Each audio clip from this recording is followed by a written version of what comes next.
You're standing in front of a new coworker.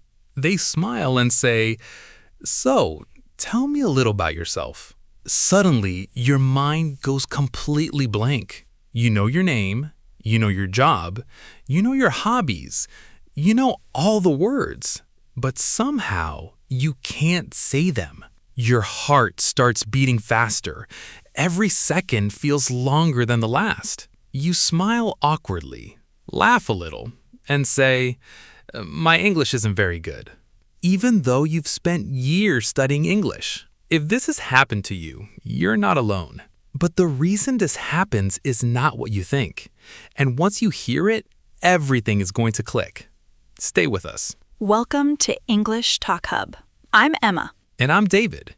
Today, we're going to help you talk about yourself naturally and confidently in English, even if you've always felt nervous. By the end of this episode, you'll know exactly what to say when someone asks you to introduce yourself, and you'll practice speaking with us. You don't need perfect English. You need a simple system that actually works in real conversations. And if these conversations are helping you become a more confident English speaker, subscribe to English TalkHub.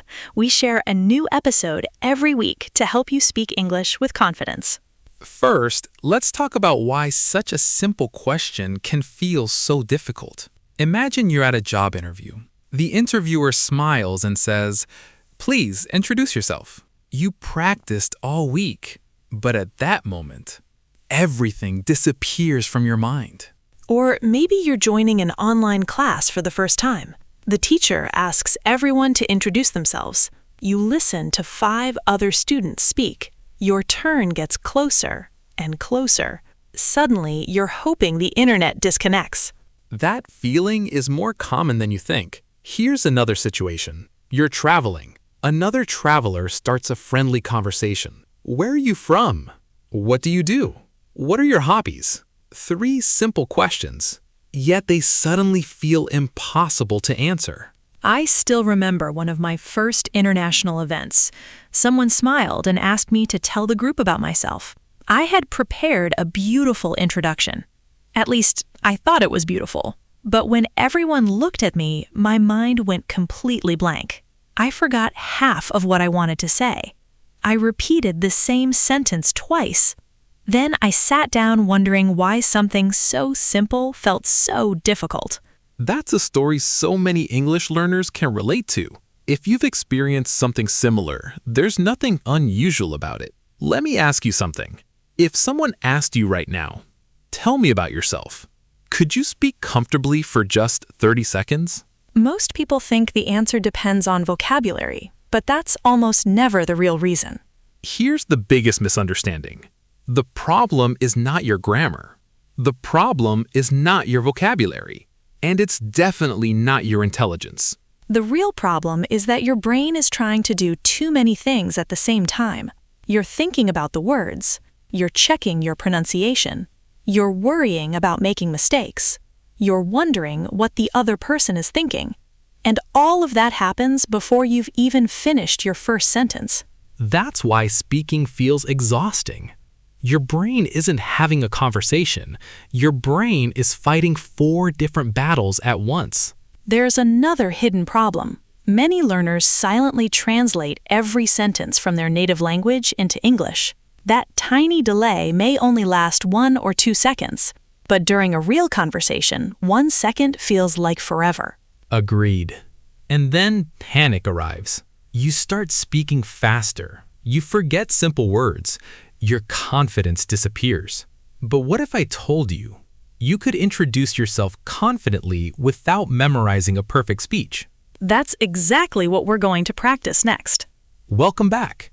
The first technique takes less than 2 minutes a day, and it completely changes how your brain responds when someone asks you, "Tell me about yourself." Enthusiastic. Welcome back. The first technique is called the identity loop method. I love this one because it feels so simple, but it changes the way you introduce yourself. Instead of trying to remember a long speech, you build 3 short sentences that describe who you are. Think of it as building a small circle instead of climbing a huge mountain. Here are the 3 steps. Step 1. Say who you are. Keep it short. Hi, I'm David. That's it, nothing more. Step 2. Say one thing you do. I work in marketing. Or, I'm a university student. I'm learning English. I work in a hospital. Step 3. Share one personal detail. I enjoy hiking. I love watching football. I like reading books. 2 simple ideas. That's enough to start almost any conversation. Let's practice together. Listen first. Hi, I'm David. I work as an English teacher. I enjoy meeting people from different countries. Now, listen again. Hi, I'm David. I work as an English teacher. I enjoy meeting people from different countries. Now it's your turn. Don't worry if it isn't perfect. Just keep speaking. Do you notice something? You didn't need 10 sentences. You only needed 3. That's why this works. Your brain remembers patterns much more easily than long paragraphs. But here's something surprising. Even after learning this method, many people still hesitate. Why? Because they believe every sentence has to sound impressive. It doesn't. Simple English spoken confidently is far more powerful than complicated English spoken with fear. Now we're going to look at the technique that helps your brain stop translating every sentence. This is the one that surprises almost everyone. Technique number 2 is called the picture method. Instead of translating words, you describe what you can see. This teaches your brain to think directly in English. Here's how. Step 1. Look at an object near you. Maybe your phone, a cup, your backpack. Step 2. Describe the object using 3 sentences. This is my phone. It's black. I use it every day. Step 3. I really like it. It helps me study English. Let's try together. Imagine there's a coffee cup on your desk. This is my coffee cup. It's white. I use it every morning. Coffee helps me wake up. Now, pause the video. Describe something that's right next to you. Don't translate. Just observe and speak. Your brain starts connecting real objects directly with English.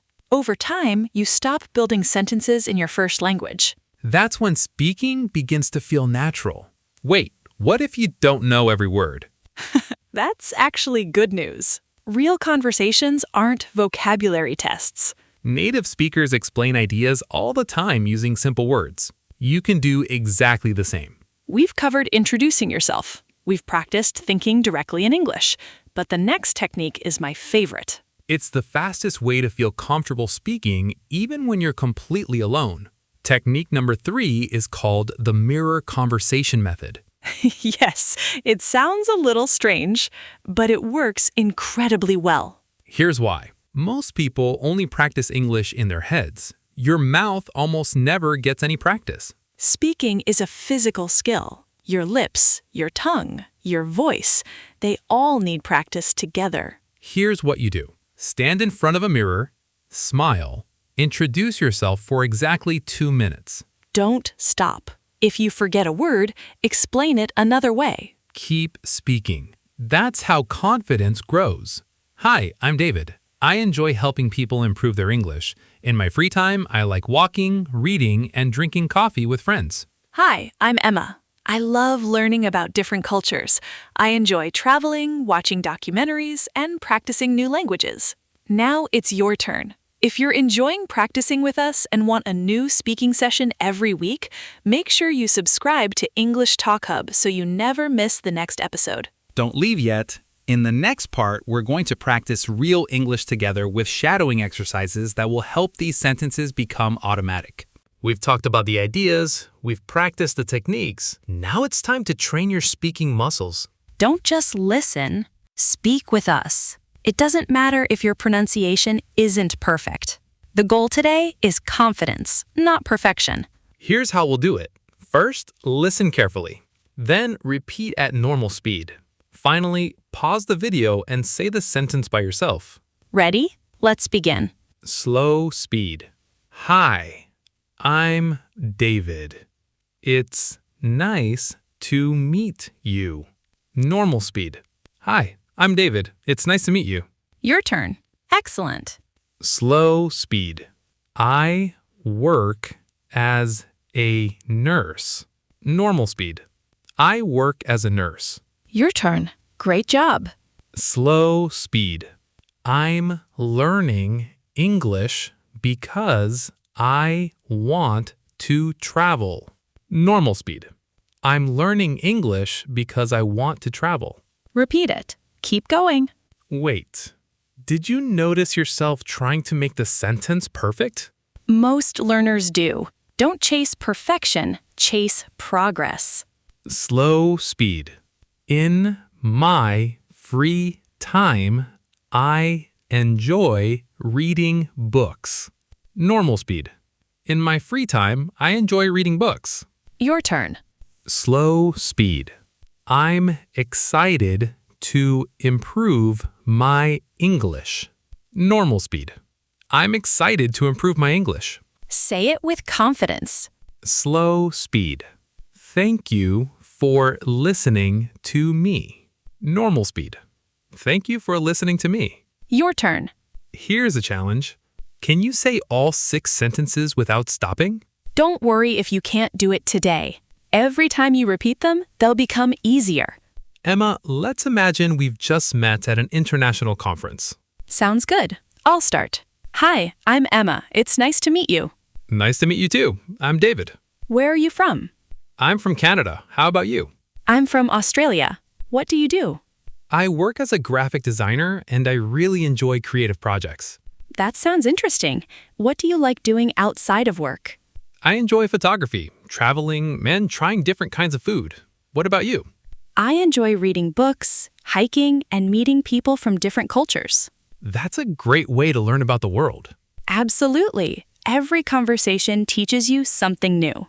David, what's the biggest mistake learners make when talking about themselves? They think they need to sound impressive. That's true. But people aren't looking for perfect English. They're looking for a real conversation. Another mistake is trying to memorize an entire introduction. Yes. Memorize ideas, not paragraphs. That way, your words sound natural instead of rehearsed. Let me ask you one last question. Imagine someone asks you today, what do you do? What's the first sentence you're going to say? Think about it. That's your starting point. In our next episode, we're going to help you answer another question that many English learners find difficult. What do you do? You'll learn how to talk about your job, your studies, your daily routine, and your future goals without sounding rehearsed. If you've ever paused after someone asked you about your work or studies, you won't want to miss that conversation. Thank you for spending this time practicing English with us. We know that speaking takes courage, and we're really glad you're practicing with us. Remember, every conversation begins with one sentence. Keep practicing, keep speaking, and we'll see you in the next episode of English TalkHub.